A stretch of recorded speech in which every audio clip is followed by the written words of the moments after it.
I've had anxiety since I was little, but I grew up in a house that didn't necessarily accept anything except acting like you had a level head and had everything together. Like if you showed any sign of freaking out about things or being anxious about something, like it was a sign of weakness.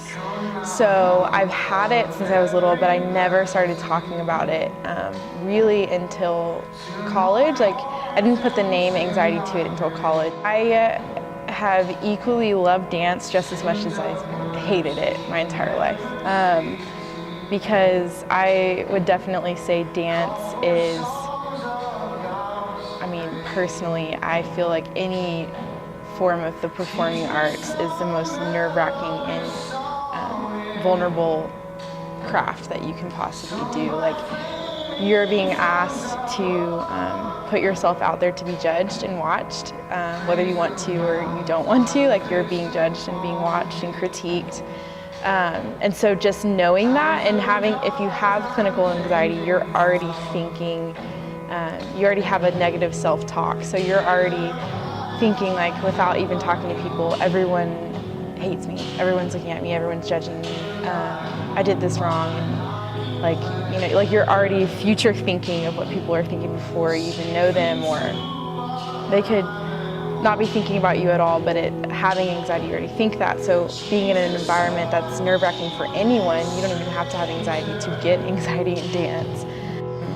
I see self-expression through dance as healing rather than like an anxious place. Unless it's like a dance form that I'm not comfortable with, then immediately I'm anxious and I get to a place where I'm literally trembling in class, but I play it off.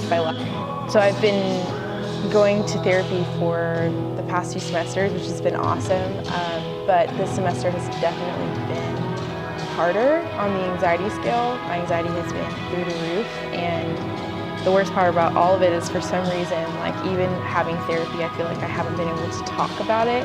And so last Thursday, I had a huge anxiety attack, and it was like an exhausting one. It was a long one, but after it was over and like being in a setting where I was talking about it with a professional, it was a very different response from me afterwards. Because usually when I have them, I'm secluded and no one's around. I've like put myself in that place.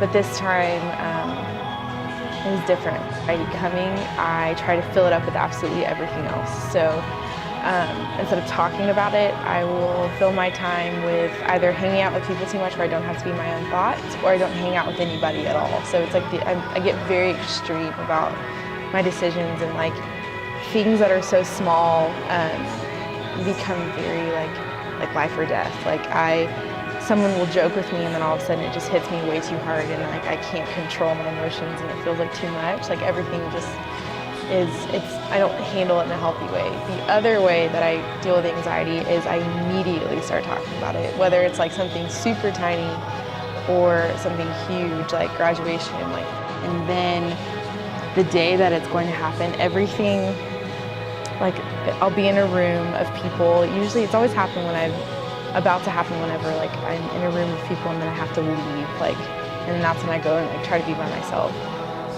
But my ears start ringing and the room gets very, very fuzzy, and I feel like the whole room is like kind of compressing in on me. Your body can't take it and your mind can't take it anymore, and it just kind of implodes on itself. And so I'll usually be in just like a normal situation, and then the whole room just kind of blurs out. I can't hear anything. My breath feels very short. I start sweating. And then whenever it starts to happen, it's like uncontrollable crying, and like I feel like it's really hard for me to catch my breath. I feel like the world's literally ending. I feel like I'm gonna die any second. And then after it's over, I feel like I can sleep for like 13 hours at a time.